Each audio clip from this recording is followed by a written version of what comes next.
If you lived in extreme poverty, you were struggling for basic human needs, you had a whole family to support, what wouldn't you do? Where is the line you would draw?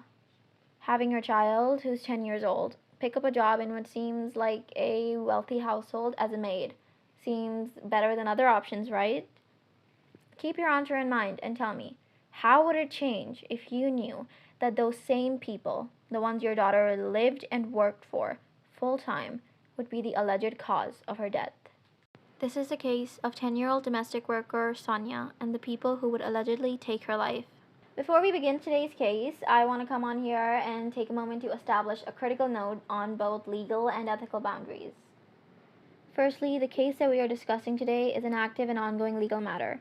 Under both local and international law, all of the accused individuals are strictly presumed innocent until they are proven guilty. The details inside of this case, they all were taken straight from public record and official news briefings, which is why they all are easily accessible through public internet archives. Secondly, the events that took place inside of this case, they happened inside of Pakistan. But severe crime against children is a devastating global crisis. It can happen to anyone, anywhere. Human cruelty truly knows no bounds, so this is not a reflection of Pakistan or of its people. Finally, this investigation, it deals with heavy themes of child abuse that did lead to the death of a minor. This content may be triggering for some viewers, and I do recommend proceeding with the most caution and taking breaths in between and pausing if you need it. Salutations, everyone. I am the author and the founder of The Black Archive, a true crime podcast that forces us to look at all crimes, but crimes that especially live in the dead center of the system. Not the ones who are in the total dark, they're never explored, they're never even talked about, not the ones who are blindly covered by media sensation. We look right in the middle, where the files are publicly available, yet they just simply aren't highlighted enough. For us to truly understand our legal system and all of its failures, obviously, we have to look at a broad spectrum of cases, from graphic, devastating crimes to dark historical mysteries. Starting. Now that our parameters are set, let's open today's case with an open mind and, most importantly, an open heart. Imagine this. You are 10 years old. What should you be doing? Playing with your friends, going to school, annoying your siblings if you have any, right? All normal things that a child should be doing, but not Sonia. She was a resident of Pugpan, if I'm saying it right. Her family was trapped in extreme poverty. Her family, they were struggling to even make ends meet. Sonia, she was at home waiting for her mother to find her a suitable job.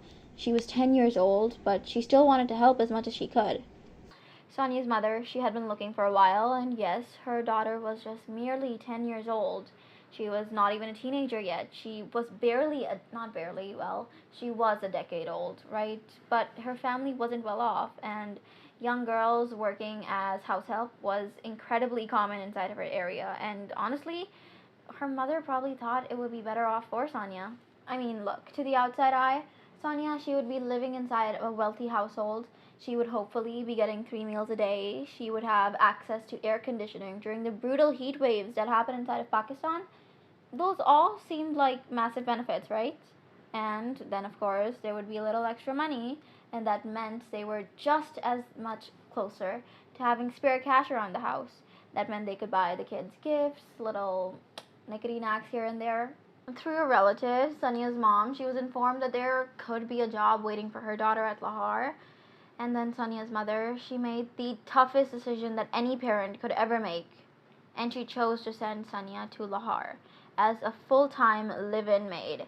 But sources do say that Sonia's mother, she actually went to Lahore herself first to visit her future employers and just to get like the nitty-gritty details out of the way.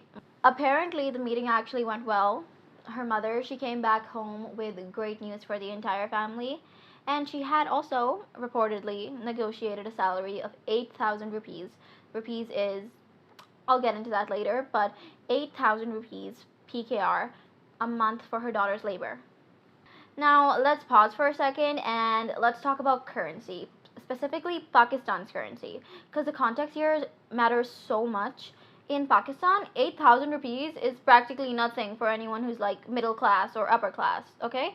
A single pair of good shoes can easily cost that much, but for Sonia's family, obviously, it was a massive lifeline. Now, through my research, I've found that like a huge percentage of urban households inside of Pakistan, they have maids. It isn't like a massive luxury, it's a standard practice inside of cities like Lahore or Islamabad, cities that are generally considered more well off inside of Pakistan, right? Unlike in the US or Europe, where having a live in maid is considered a huge luxury, it means you're ultra wealthy. That's just not the case here. So, now this leads us to the question, who were the employers? The alleged suspects were Farooq Bashi and his wife Nosheen, if I'm saying their names right. They lived inside of a nice, affluent block of Lahore. Their house was luxurious. They could have easily afforded to pay little Sonia a fair, humane wage, but they chose not to. And this isn't like, wow, they were rich and only paid her 8K for her entire labor. That's uniquely selfish moment. This isn't that. No, it's worse than that. It is completely normal inside of Pakistan for wealthy families to pay a full-time child maid less than the price of a casual dinner out inside of Lahore. To the outside world, including Sonia's mom, they looked like an ordinary, respectable couple. They were getting older, they wanted help around the house, and honestly, it couldn't look more normal. But behind the scenes, things were rotting, and 10-year-old Sonia was just about to find out. According to official media outlets, when Sonia first started working at the Farooq household, the illusion did in fact hold up. Sonia was working, she was inside of a safe house. What more could a desperate mother want? But then, the illusion shattered. Medical reports later showed that not only was little Sonia being overworked, she was being subjected to continuous, prolonged physical trauma. And when I say trauma, I mean blunt force injuries, deep bruising, internal damage, all inflicted on a little girl, week after week. By April, Sonia's whole body had given out from the abuse, and instead of doing what any half-decent human being would do and taking her to the hospital, what did her employers do? Allegedly, they tried to hide it, they tried to cover it up, but it was already too late. What had allegedly been done was already done, and now a little girl was dying. Just a couple of days before her daughter's death, Sonia's mother, she was informed that her daughter had gotten a minor injury on her arm. The person who delivered the news, the exact same relative who had set up the job in the first place. She wasn't told that her daughter was being tortured, just a minor domestic mishap. Obviously, like any mother, she was immediately concerned. So she contacted another relative.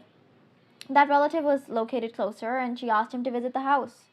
He was obviously worried and he went straight over. When he walked into the house, he didn't see a little girl resting with her arm bandaged. That he allegedly reported to Sonia's mother that he had caught the couple actively torturing the young girl right in front of him, and obviously acting like any normal human being would. He tried to intervene and stop them, but it was to no avail.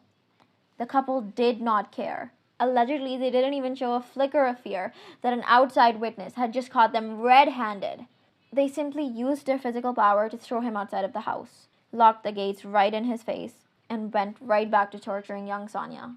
When Sonia's terrified mother heard this, she frantically started calling the employers, but not a single one of her calls was picked up.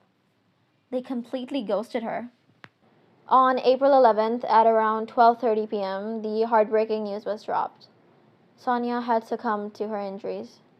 She was dead. When her mother finally arrived at the employer's house, there she found her 10-year-old daughter lying dead on the floor. There were visible signs of severe torture, deep bruising covering her face, her entire body. The mother was rightfully enraged. She openly accused the couple of refusing to take her daughter to the hospital or providing any information on her condition. The couple didn't even bother to explain how she had gotten the bruises on her arm days prior, let alone how she died. But the signs on her body spoke for themselves. Thankfully, the police in the situation moved immediately. The couple was taken out of their house in handcuffs, and they were charged under Section 302 for murder and Section 34 for common intent, under the PPC, which I believe is the Pakistan Penal Code. DIG operations stated that a special team had been informed and that violence against women and children was a strict red line. But this is the part where we need to look past the surface area and address the massive elephant in the room. The police are calling this a red line now that a child is dead, but Sonia was working there at 10 years old, which was already a massive violation of the law. Let's look at the statutory data for a second. Under the Punjab Domestic Workers Act of 2019, it is explicitly stated that it is illegal for anyone under the age of 15 to be employed as a domestic worker. Furthermore, the Punjab Restrictions on Employment of Children Act 2016 strictly bans children under 15 from working in any establishment, specifically protecting them from hazardous conditions. The law is right there. It is typed out in bold letters on a government website, yet no one is enforcing it. If anyone had actually implemented the laws already on the books, the death of 10-year-old Sonia and the systematic abuse of millions of child workers globally wouldn't be happening. Those kids could have been given a chance to explore the world, go to school, build an actual future. Instead, they're trapped, permanently scarred, or lying dead on a marble floor. Now, with cases like this, rumors do start flying. It is common for people to speculate, claiming it is all just a plot by human traffickers or a setup to force blood money out of wealthy families. But honestly, that cynical speculation misses the entire point. The point isn't conspiracy, the point is a cold reality. A 10-year-old girl died because the system that is only suited for the wealthy allowed her childhood to be bought for less than a fraction of a percentage of what a household spends in a month. No one should have the right to buy a child's youth, and no one should get to hide behind the high walls of an upscale neighborhood when a life fades out on their floor. Sonia's case is in the courts now, and let's hope for the best. But until the system starts enforcing the laws that they draw on paper, the dead center of our archive will always continue to grow. Let me know your thoughts on the structural failure of this case in the comment section below. And this is the Black Archive signing out. Stay sharp, stay questioning, and I will see you in the next file.